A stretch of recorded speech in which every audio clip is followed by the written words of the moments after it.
पूछा गया है AF50 यूनिट में, क्लोरोप्लास्ट ऑफ क्लेमाइडोमोनासिस। तो जो इसका करेक्ट आंसर है वो यहाँ पे कप शेप क्लोरोप्लास्ट है। यहाँ पे हम सारे ऑप्शन को एक एक करके डिटेल में डिस्कस करेंगे। सबसे हम पहले बात करेंगे यहाँ पे कप शेप क्लोरोप्लास्ट की। तो देखो, जो कप शेप क्लोरोप्लास्ट होता है वो क्लेमाइडोमोनास में देखने को मिलता है। क्लेमाइडोमोनास एक यूनिसेलुलर ऑर्गेनिज्म होता है। तो इसका स्ट्रक्चर मैं आपको दिखाता हूँ, ये प्रॉपर आप देख पाएंगे। ये कप शेप क्लोरोप्लास्ट है, ये कप शेप, ये क्लोरोप्लास्ट, ये वाला हिस्सा है क्लोरोप्लास्ट जो आपको दिख रहा होगा मेरे ख्याल से स्क्रीन पे। ठीक, तो ये कप शेप क्लोरोप्लास्ट है। तो एल्गी में क्लेमाइडोमोनास जो एल्गी है वो यूनिसेलुलर एल्गी है और यहाँ पे कप शेप क्लोरोप्लास्ट पाए जाते हैं। अब इसका बेनिफिट क्या क्या है और ये कप शेप क्लोरोप्लास्ट पाए ही क्यों जाते हैं उसके बारे में बात करें। जो कप शेप है, कप शेप होने की वजह से ये जो क्लोरोप्लास्ट है उसका सरफेस एरिया ज़्यादा हो चुका है। अभी इसका सरफेस एरिया ज़्यादा हो चुका है जिसकी वजह से जो लाइट है उस लाइट को प्रॉपर एब्जॉर्ब किया जा सकेगा। सरफेस एरिया ज़्यादा होगा तो लाइट ज़्यादा एब्जॉर्ब होगी। जब लाइट ज़्यादा एब्जॉर्ब होगा तो फोटोसिंथेसिस भी ज़्यादा होगा। अब फोटोसिंथेसिस ज़्यादा होगा तो प्रोडक्शन भी ज़्यादा होगा, क्योंकि ये एक ही सेल है, एक ही सेल की एक्टिविटी से इनको सारे काम करने पड़ते हैं, तो इनको एनर्जी की रिक्वायरमेंट भी बहुत ज़्यादा होती है। दूसरा, यहाँ पे आप देखेंगे कि आपको पायरेनॉइड्स भी देखने को मिलेगा। पायरेनॉइड स्टोरिंग बॉडी होता है, मैं अगले वीडियो में डिस्कस करूँगा। ये पायरेनॉइड्स, ये स्टोरिंग बॉडी है जहाँ पे स्टार्च को स्टोर किया जाता है। तो जब कप शेप क्लोरोप्लास्ट होते हैं इनमें स्टार्च मतलब कार्बोहाइड्रेट को स्टोर किया जाता है यहाँ पे, ठीक है। इसको भी स्टोर करने में मदद मिलता है। फोटोसिंथेसिस के बाद बनने वाले स्टार्च पार्टिकल इसी क्लोरोप्लास्ट के अंदर स्टोर होते हैं, स्टोर होते जाते हैं, जो एल्गी को एनर्जी का एक रिजर्व सोर्स प्रोवाइड करता है। नेक्स्ट, अगर हम इसके थर्ड बेनिफिट की बात करें तो जो कप शेप क्लोरोप्लास्ट होता है इसके न्यूक्लियस जो है, आप प्रॉपर यहाँ पे न्यूक्लियस देख पाएंगे। मैं दिखाता हूँ आपको न्यूक्लियस, ये न्यूक्लियस, ये न्यूक्लियस। तो न्यूक्लियस के चारों तरफ आप देख सकते हो क्लोरोप्लास्ट जो है इसको सर्कल कर रखा है, घेर के रखा हुआ है, मतलब एक तरह से इसको प्रोटेक्शन दे रहा है।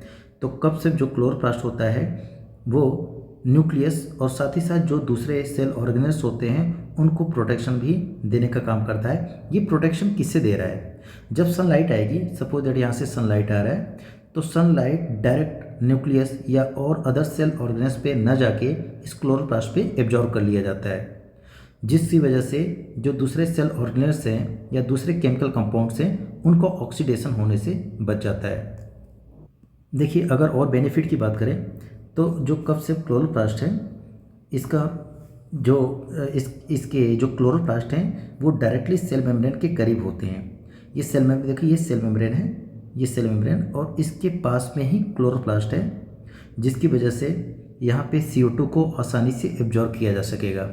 तो यहाँ से CO2 को एब्जॉर्ब किया जा सकता है आसानी से, जिसकी वजह से CO2 एब्जॉर्ब होगी तो प्रोडक्शन होगा किसका, ग्लूकोज का, और ग्लूकोज को कन्वर्ट कर दिया जाएगा स्टार्च में और स्टार्च को स्टोर कर लिया जाएगा स्टोरेज बाजरी की तरह।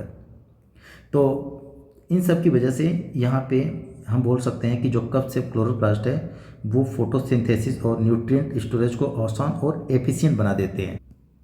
अब यहाँ पे जो सी ऑप्शन है उसमें कॉलर शेप क्लोरोप्लास्ट दे रखा है। अभी कॉलर शेप क्लोरोप्लास्ट कैसे होते हैं, तो ये कहाँ पाए जाते हैं, ये पाया जाता है यूलोथ्रिक्स में, ये कॉलर शेप, और ये कुछ कॉलर लाइक आपको दिख भी रहा है, कॉलर लाइक अपीयरेंस है इसका, ये कॉलर लाइक, ये कॉलर लाइक अपीयरेंस, और इसी को बोलते हैं horse shoe shape, horse shoe shape chloroplast. और आपको यहाँ पे ये स्टोरेज बॉडी भी देखने को मिल रही है जिसको हम पायरेनॉइड्स भी बोलते हैं, जिसको मैं अगले वीडियो में एक्सप्लेन करूँगा पायरेनॉइड्स क्या होते हैं। ये स्टोरिंग बॉडी होता है। तो देखिए, अब यूलोथ्रिक्स में कॉलर शेप या गर्डल या हॉर्स शू शेप ये क्लोरोप्लास्ट क्यों पाए जाते हैं, इसके भी बेनिफिट्स हैं। यहाँ पे भी आप देख सकते हो कि इसका सरफेस एरिया बढ़ चुका है, बिल्कुल उसी तरह से जैसे कप शेप क्लोरोप्लास्ट हैं उसी तरह आपको यहाँ पे हॉर्स शू शेप, ये हॉर्स शू शेप घोड़े की नाल के जैसे क्लोरोप्लास्ट देखने को मिलते हैं। अब यहाँ पे भी ये जो क्लोरोप्लास्ट है ये क्लोरोप्लास्ट सरफेस एरिया को बढ़ा रहा है। जब सरफेस एरिया बढ़ेगा तो फोटोसिंथेसिस ज़्यादा होगा, प्रोडक्शन ज़्यादा हो गया, प्रोडक्शन ज़्यादा होगा तो यहाँ पे ये न्यूट्रिएंट को न्यूट्रिएंट ज़्यादा से ज़्यादा बनेगा। तो जो कॉलर से क्लोरोप्लास्ट होते हैं ये सेल के आउटर लेयर के साथ अलाइन होते हैं।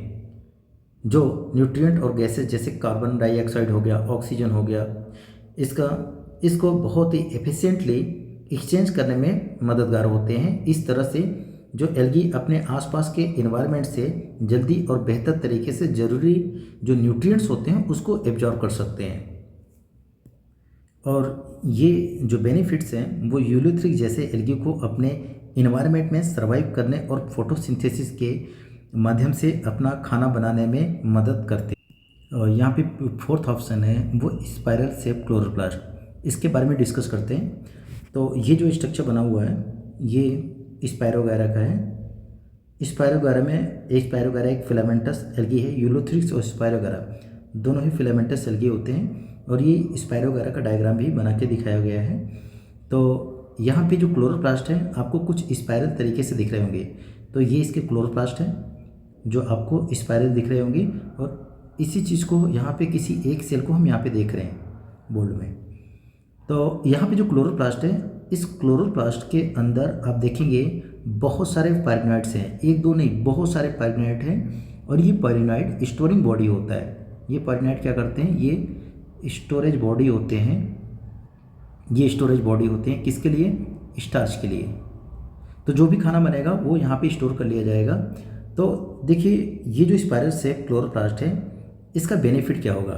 तो इसका बेनिफिट ये होगा कि जो इसकी स्पाइरल शेप है, ये आप देख रहे हैं ये स्पाइरल शेप, ये प्रॉपर ये स्पाइरल शेप, जो इसकी स्पाइरल शेप है स्पाइरल शेप, इसकी वजह से क्लोरोप्लास्ट सेल के अंदर ज़्यादा घुमाव में होते हैं जो उन्हें लाइट को हर एंगल से एब्जॉर्ब करने में मदद करता है।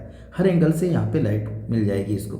ये शेप इस बात को भी इंश्योर करता है कि ज़्यादा से ज़्यादा जो सनलाइट है वो क्लोरोप्लास्ट तक पहुँचे, जिससे जो फोटोसिंथेसिस की प्रोसेस है वो और भी ज़्यादा इफेक्टिव हो जाएगी। अगर हम बात करें यहाँ पे इसके